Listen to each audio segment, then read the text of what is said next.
The courtroom was dead silent.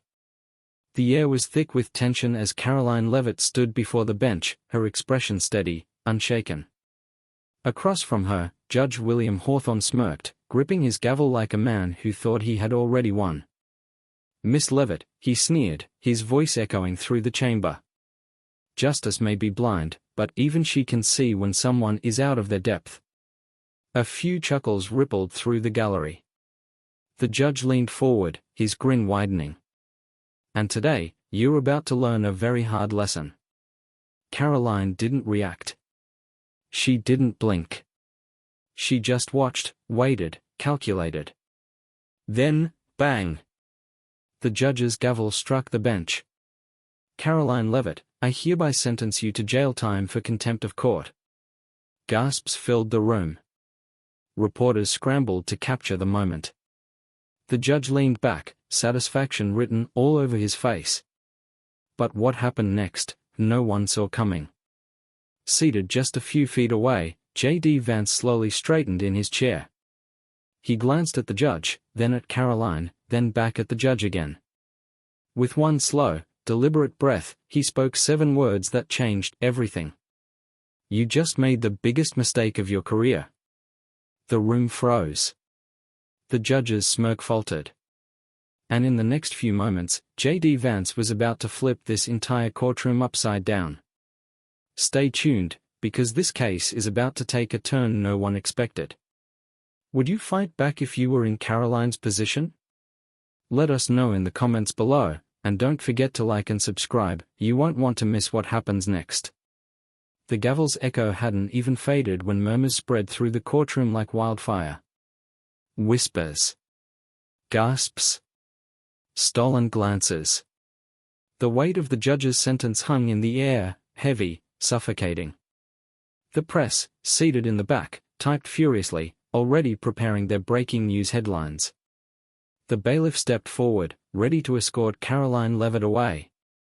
But she didn't move. Didn't flinch. Instead, she turned her head slightly, just enough to meet JD Vance's gaze. In that moment, without saying a single word, an entire conversation passed between them. The kind of silent exchange only 2 people who truly understand power could have. A flicker of something crossed JD's face, something unreadable to most, but unmistakable to Karoline. It was a warning. A promise. A calculated signal that this wasn't over. Not even close. Judge William Hawthorne leaned back in his chair, fingers tapping the wooden armrest in smug satisfaction. He had spent years building a reputation as a man who controlled his courtroom with an iron fist. A judge who made and destroyed careers at will. He relished moments like these, moments where he could wield his gavel like a weapon and remind everyone who really held the power. And today, he thought he had just crushed Karoline Leavitt, a rising force, an unapologetic voice, a woman who had dared to challenge the system he had spent decades protecting. But what he failed to realize, what he had been too arrogant, too blinded by his own self-importance to see, was that the moment he dropped that sentence, he had made a fatal miscalculation. He hadn't just silenced Karoline. He had triggered something. Set something in motion. And the consequences of that mistake? They were about to come crashing down on him in ways he never could have predicted. JD Vance shifted slightly in his seat. His expression was unreadable, his posture deceptively relaxed. But anyone who truly knew him would recognize the shift. The subtle tension in his jaw. The sharpness in his eyes. It wasn't anger. It wasn't panic. It was something far more dangerous, precision. A mind already moving 10 steps ahead. JD had spent years navigating high-stakes legal battles, dismantling opponents with cold, surgical efficiency. And now, he was about to do it again. Except this time, the opponent wasn't just another lawyer. It was a judge. A judge who had forgotten that the law doesn't belong to those who sit behind the bench. It belongs to those who know how to wield it. Slowly, JD rose to his feet. The movement was unhurried, deliberate, a calculated show of control. He adjusted his suit jacket, taking his time, letting the tension in the room stretch like a taut wire ready to snap. The judge watched him with mild amusement, still convinced he held the upper hand.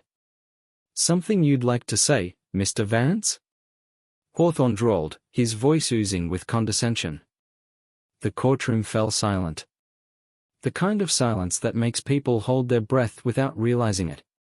JD let the moment hang, let the judge sit in his own arrogance just a little longer. Then he struck. "Your Honor," he began, his tone calm, almost casual, but carrying a weight that made the hairs on the back of people's necks stand up. "Before you have my client taken away, I'd like to enter something into the record." He reached into his briefcase, pulling out a single sheet of paper. Not a thick file. Not a stack of documents. Just one sheet. And somehow, that single piece of paper sent a ripple of unease through the courtroom. The judge's smirk didn't falter, yet. But there was a flicker of something in his eyes. A momentary hesitation. "And what, pray tell? Do you think that will accomplish anything?" He scoffed. JD smiled, not a friendly smile, not a reassuring one, but the kind of smile that made people nervous. "Oh," he said smoothly, placing the paper down on the defense table and sliding it forward just a little. "Just a legal technicality that I think you'll find inconvenient." The tension snapped. Reporters leaned in. The gallery whispered. The judge's fingers twitched ever so slightly because something about JD's demeanor had changed. And deep down, in some small buried part of him, Judge Hawthorne knew he had just lost control of the room. And JD Vance? He was just getting started. Judge Hawthorne exhaled sharply through his nose, his fingers tightening around the gavel as he glanced at the paper JD had slid forward. He didn't pick it up. Didn't acknowledge it. Instead, he let out a dry chuckle, shaking his head as if amused. But that chuckle didn't quite reach his eyes. "Mr. Vance," he said, leaning forward slightly, "if you think waving a single piece of paper in my courtroom is going to change the reality of this situation, you're more delusional than I thought." JD didn't react. He didn't need to, because he wasn't playing by the judge's script. He wasn't here to plead. He wasn't here to ask for reconsideration. He was here to dismantle the very foundation of the ruling before it could even take root. And he was about to do it in a way that no one, especially not Judge Hawthorne, saw coming. With measured precision, JD picked up the document himself, holding it between his fingers as if it were just an afterthought. "Your Honor," he said, his voice steady, unwavering. "This isn't just any piece of paper. This is a writ of habeas corpus, filed under emergency jurisdiction." The moment those words left his mouth, the tension in the courtroom shifted. Lawyers exchanged glances. Reporters scribbled furiously. Even the bailiff's expression flickered with surprise. Judge Hawthorne's smirk wavered just for a fraction of a second. He forced a dismissive laugh. "That doesn't change my ruling," he said. JD finally looked up, locking eyes with the judge. "Actually, it does," he said, his voice cutting through the room like a blade. "Because as of 10 minutes ago, a federal circuit judge has granted an emergency stay on my client's sentencing pending further review." He let that sink in. "In other words, Your Honor, your ruling no longer stands." Gasps rippled through the courtroom. The gallery erupted into frantic whispers. The reporters at the back of the room nearly fell over themselves to get the details down.